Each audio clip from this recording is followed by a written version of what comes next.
Okay, ladies and gentlemen, welcome to another episode of Boro Tailgate Talks, episode 21. Oh, wait, sorry. Wait, no, not again, not again. What? I'm just kidding. Of course.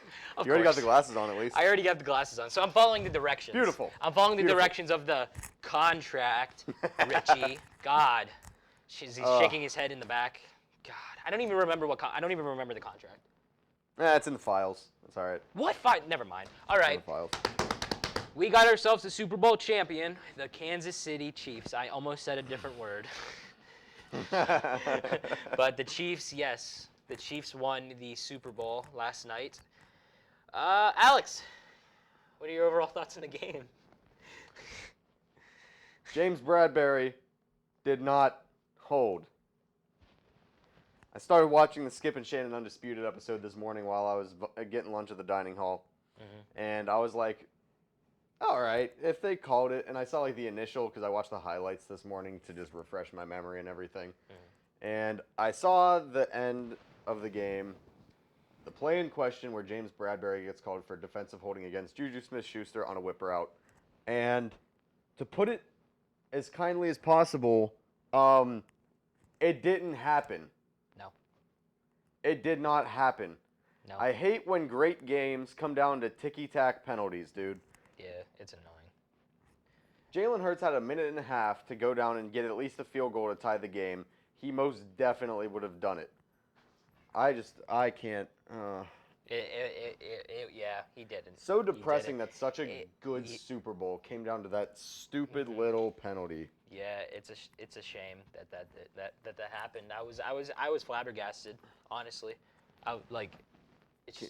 Also, go ahead. Oh no, go ahead. I just want to very briefly talk about how close my score prediction actually was. I don't know if you remember on the show, whenever we did was it last week when we were talking about the Pro Bowl that we did our score predictions for this game? It was either last week or 2 weeks ago. The Chiefs won the game 38-35. I predicted the Eagles would win 35-31. No kidding. I was pretty close. That was close. I was pretty close. That was if close, Jalen Hurts didn't fumble that ball that got returned for a touchdown. Eagles win the Super Bowl, yeah. Yeah.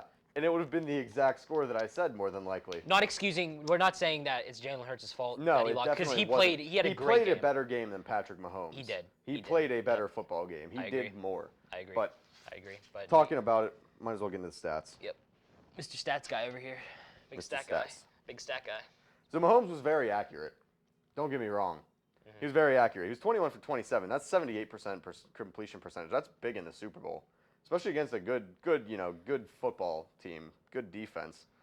So he completed 78% for 182 and 3 touchdowns. The first one came on the first drive of the game, and then the other 2 came on late game possessions. He also ran the ball 6 times for 44 yards, which was good for second on the team in rushing. Isaiah Pacheco led the pack with a very solid game, being a 7th-round rookie in the Super Bowl, 15 carries for 76 yards and a touchdown. It's over 5 yards per carry. And then Jerick McKinnon also had 4 for 34, which is 8.5 yards per carry. Travis Kelce, big game guy, always plays well in the big games, had 6 catches for 81 yards and a touchdown. And Juju had a good game too. He had 7 catches for 53 yards. He really came alive in the second half of the game. Yeah. And then 2 receivers had 1 reception each, being a touchdown. Kadarius Toney had a 5-yard touchdown reception, and then Sky Moore had a 4-yard touchdown reception.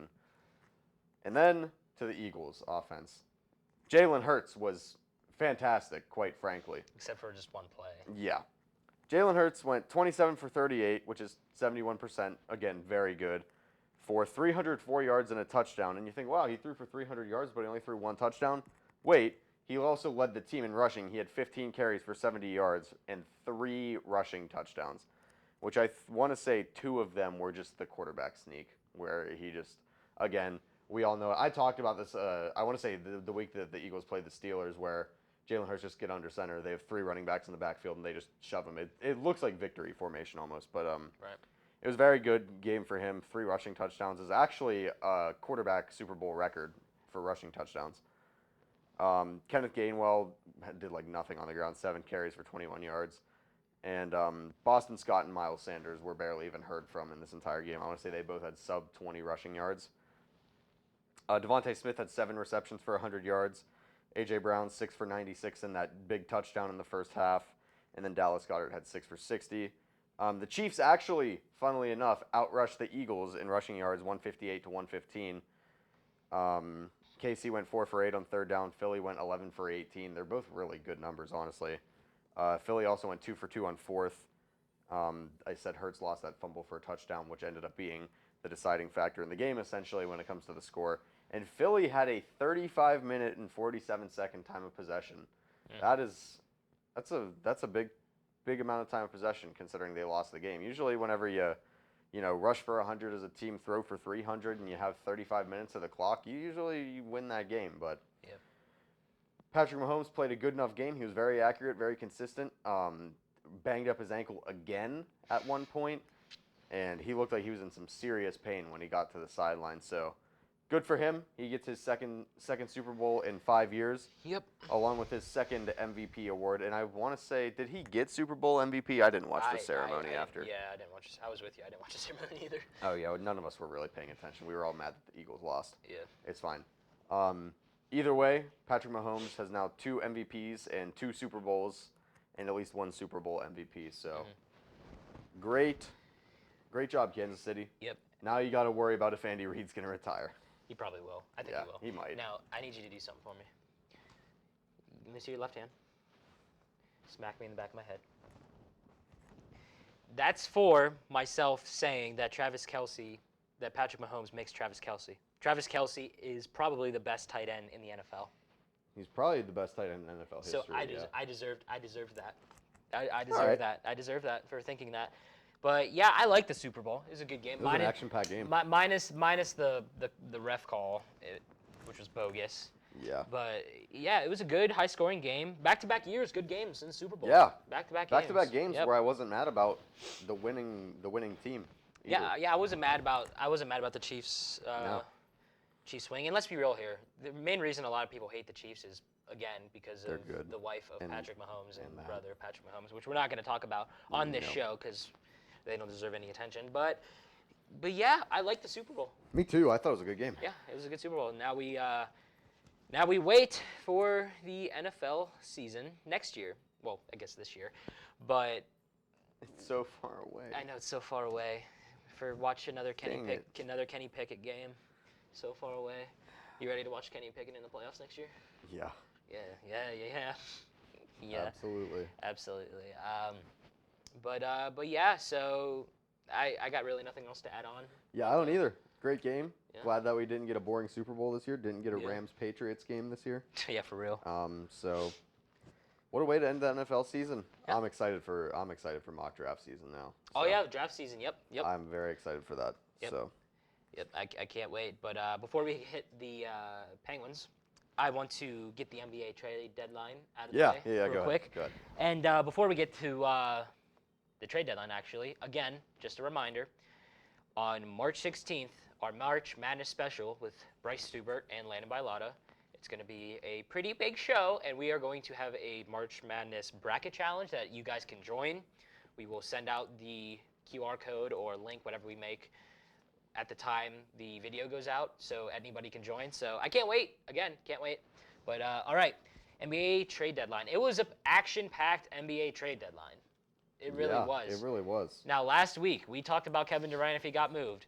Well, he got moved. Yeah, we just talked about it. He got moved to the Phoenix Suns along with T.J. Warren for Malik Bridges, Cam Johnson, and Jay Crowder. That's a pretty big trade.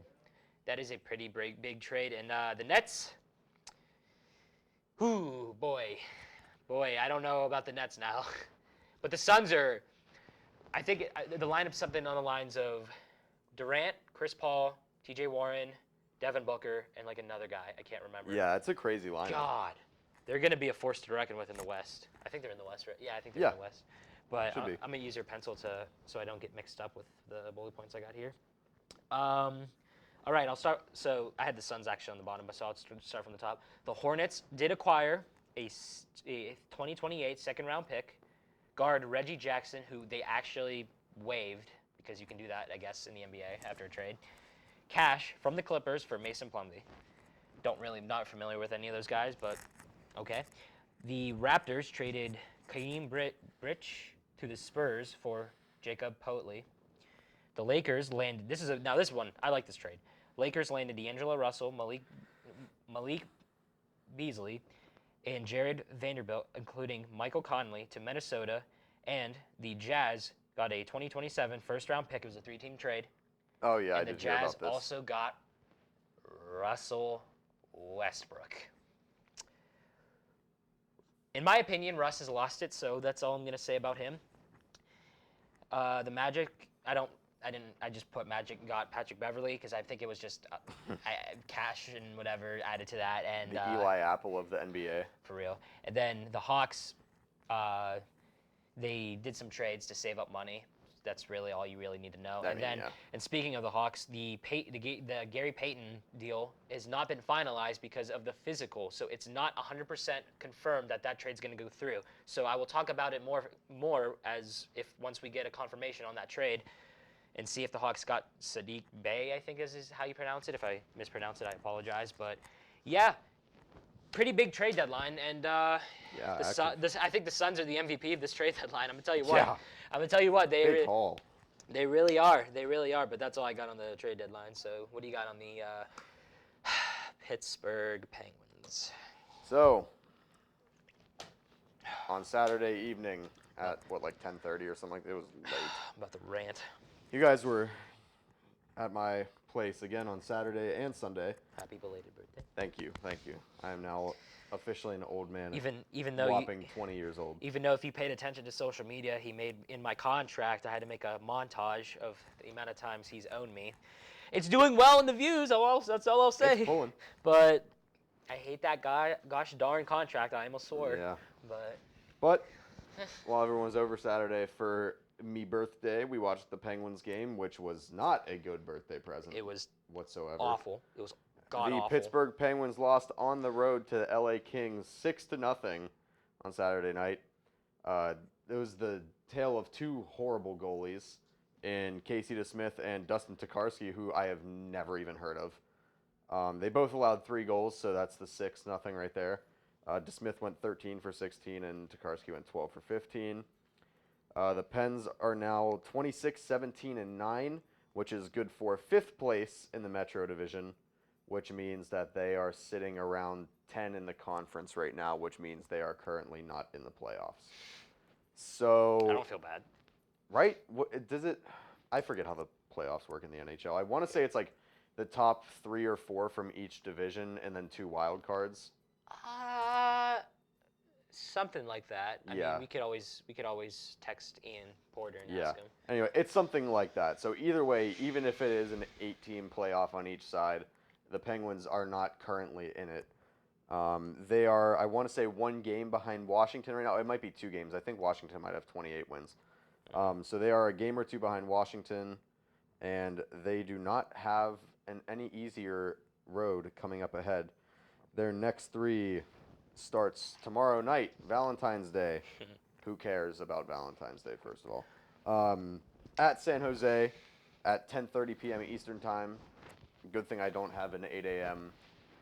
to be up for on Wednesday, because I will be watching the game. Yep. And then 17th, which is whatever day that is. Friday, they are at the New York Islanders. That is 7 p.m. Eastern Time. And then the next day on Saturday, they are home against the Devils, which is going to be probably bad. Interesting. At 5:30 p.m. Eastern. Interesting game on that Saturday, huh? Possibly. Yeah. Yeah? A game that we may or may not be at, depending on Student Rush. Student Rush tickets. Yeah, we'll be there with a few friends and. Few friends for sure. Yep. Joe, gosh. Yeah. It was bad. It was bad. It was awful. That call on Crosby was absolutely terrible. Oh, that was ridiculous. That was ridiculous. He did absolutely nothing to get kicked out of the game. He was literally pushed on the ground, and then the contact of him getting pushed on the ground caused another guy to get pushed on the ground. So of course he's going to be mad when the call that doesn't go his way, when it clearly should have. So then of course the refs are going to kick Crosby out because he's the one complaining. Yeah. How does that work? Like how? It's ridiculous. The guy that pushed Crosby, I don't think he got kicked out. No, he didn't. He didn't. Like what?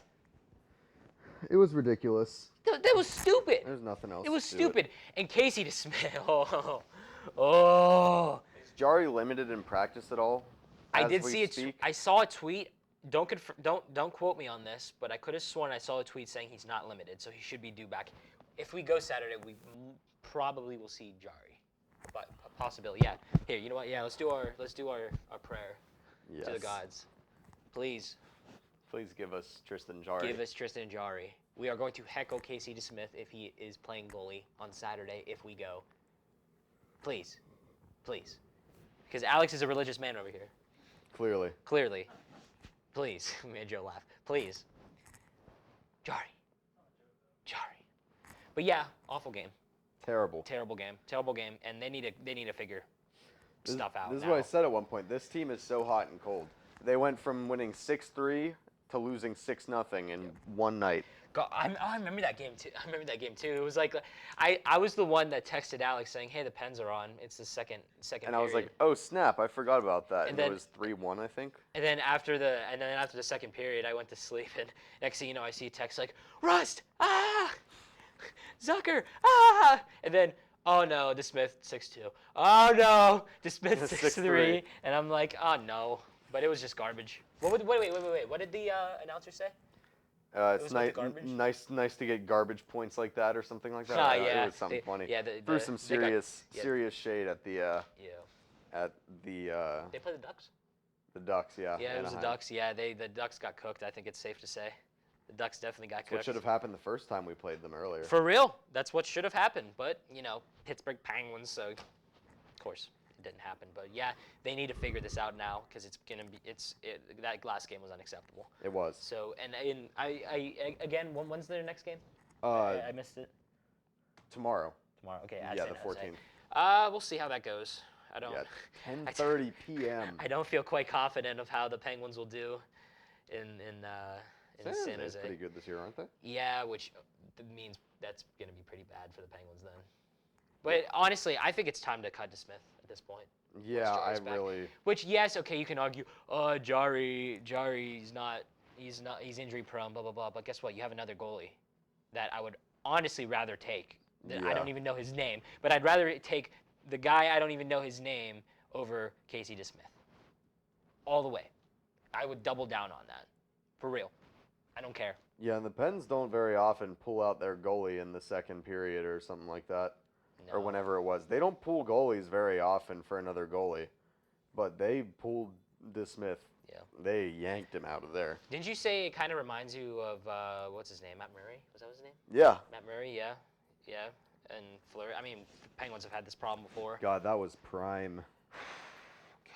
Fleury got traded to the Knights, or did Well, he just it leave? was an expansion. It was the expansion draft, Yeah, yeah. he got picked. So, So Fleury had to go to the Knights, and then yeah, Matt Murray came out of nowhere and balled, and we won back-to-back cups. That Yeah. was the time.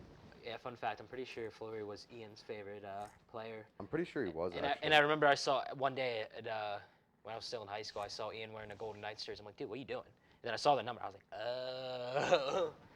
I was like, Fleury. That makes more sense. Yes, that makes a lot more sense. But I got nothing else to add on to the Penguins. What about you? I couldn't stop talking about them any faster. Oh, for real. But now for our last two segments, I'm debating of which one to go first. I just got so sad because I was expecting you to say, now it's time for rapid fire. Oh, no, why would you say that? I'm sad now. And now I'm just sad because Now I need I miss rapid fire. Now I need a hug. Joe, can you give me a hug? Unscripted? Unscripted.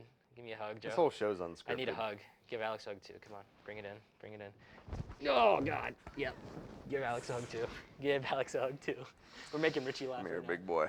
Give him a hug.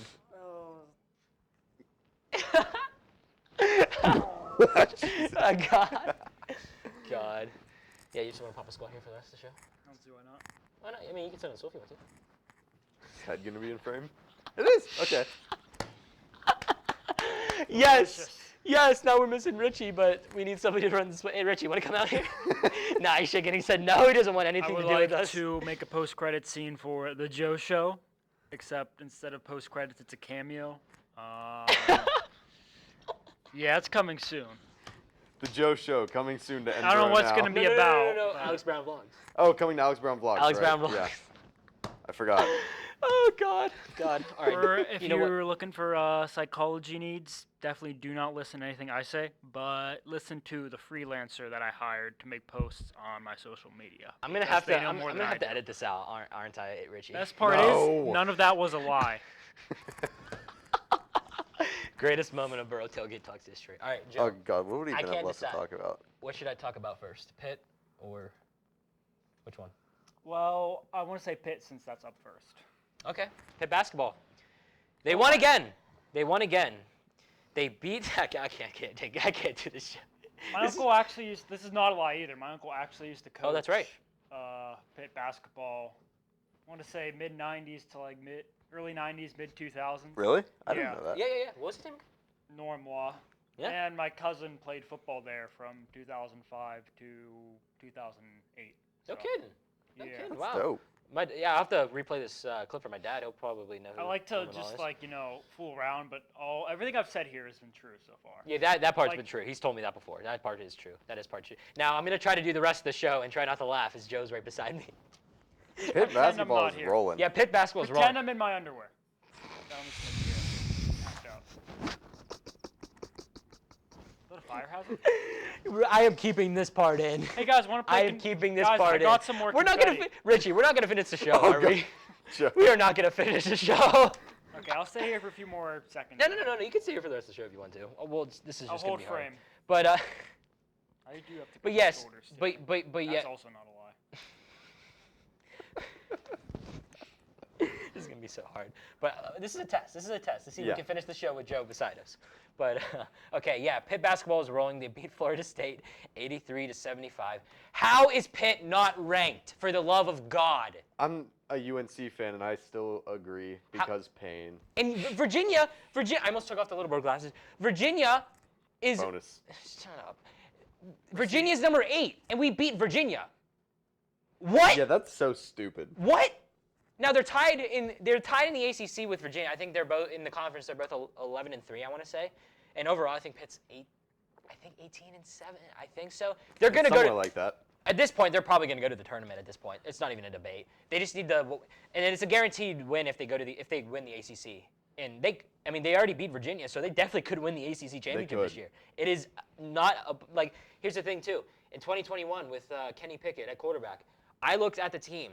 I looked at the rest of the ACC, and I said, there's a chance here. They got a chance. I knew they were going to make it to the championship, but winning it, I was like, you know what?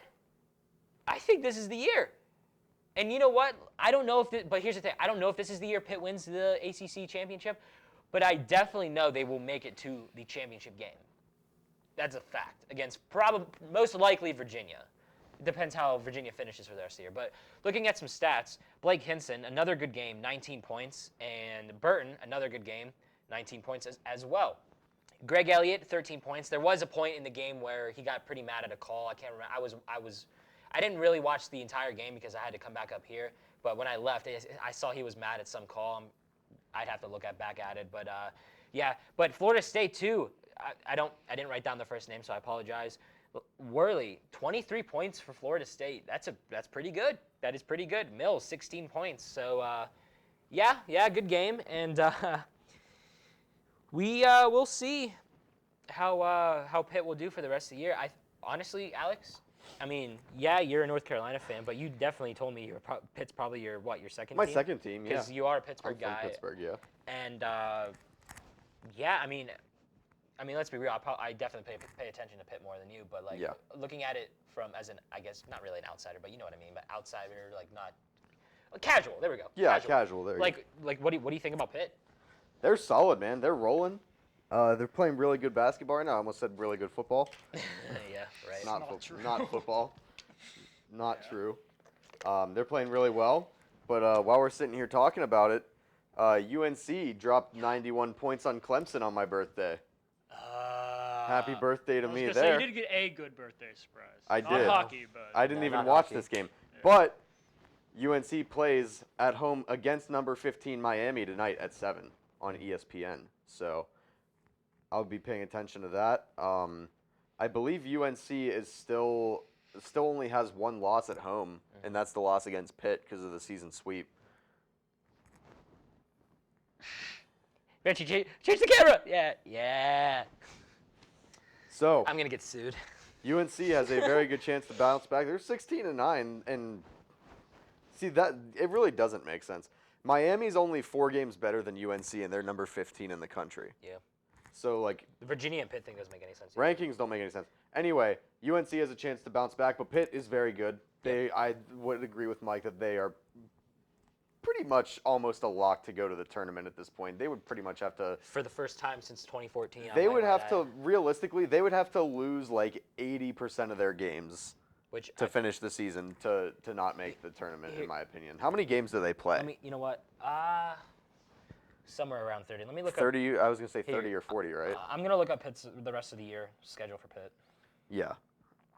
They would have to lose a lot of their games, and they still, honestly, they could probably only win a couple more and still make the tournament. They're doing really good. Okay, so the rest of their games: Boston College, Virginia Tech, Georgia Tech, Syracuse, Notre Dame, Miami, and they've beaten Miami already, which Miami is somehow 15, ranked. yeah. And Miami was okay. Let me make something perfectly clear. Miami was not ranked when Pitt. God, I can't speak. Pitt beat them when I was there at the game a couple weeks ago. They were not ranked, and Pitt beat them. And now they're ranked. How does that make sense? They must have beat someone really good. Yeah, but so did we. We beat the number 11 team in the freaking nation, in the freaking country. I almost said the F word. Like, how? I mean, the rankings to me don't matter right now. Just focus on the ACC championship. Yeah. That's what matters. You're going to be a lock for the tournament. So just focus on that at this point, because the rankings clearly just do not matter. But No, they really don't. But Pitt definitely, looking at the rest of this, they got a chance. Yeah, definitely. They definitely got a chance, but Yeah. But that's all I got on Pitt. And I do want to mention another thing. We have a new number 1 team in the country for college basketball. Would you like to take a guess who it is? I honestly have no idea. Alabama. Wow. Yeah. No, I can see that actually. Yeah. They're number 1 in basketball right now? Yep. When's the last time Alabama was even a top 5 men's basketball team? I don't know. They're good in basketball and football now. They probably just asked their football team to play basketball. Honestly, and the thing is too, it seems like the top 10 is always like somebody different almost every year. That's why basketball is. Kinda. That's the one way that college basketball is cooler than college football. Yeah, but at the same time, the rankings don't make sense because Pitt's not ranked. Yeah, but at the same time, there was a solid 10-year stretch where if someone said women's basketball, your response was just UConn, and there was nothing else. Yeah. But that's Oh, all. well. That's all I got on Yeah, on me too. basketball. But all right, final segment. Bryan Reynolds. Now wait. Deadpool. This is a great update. He said Bryan. You did, yeah, you did. It's obligatory. Yeah. It's all right. But we do have a good update on Bryan Reynolds. Positive update. Now, I want to make this very clear. This does not mean he's going to get extended. Does not mean he's going to get paid. But by the sounds of it, ladies and gentlemen, things have smoothed over with the Pirates and Bryan Reynolds. Thank the Lord. So it looks like he's not going to be going anywhere this season. Now, this update is by Dan Kovacevic. I think I mispronounced that, but that is a very hard name to pronounce.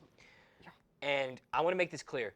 He is always in the clubhouse at Pirates games, locker room in Steeler games, locker room in Pens games. This dude has sources, yeah. and he has had countless number of conversations with Bryan Reynolds in the locker room in the past, and he's made it perfectly clear he wants to be here, and I believe it.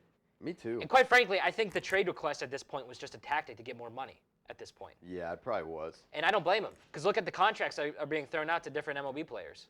Yeah. But here is the update by Dan. Don't press me for details I don't have. But everything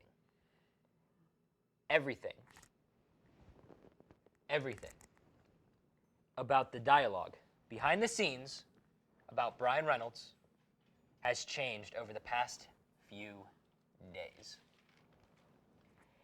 It's getting to the point where I'm expecting him to fly into Bradenton, the spot where the Pirates play their spring training, sporting a Willie Stargell pillbox while humming a new Pirates generation on his way to give Ben Cherington a big bro hug. I remember seeing that somewhere.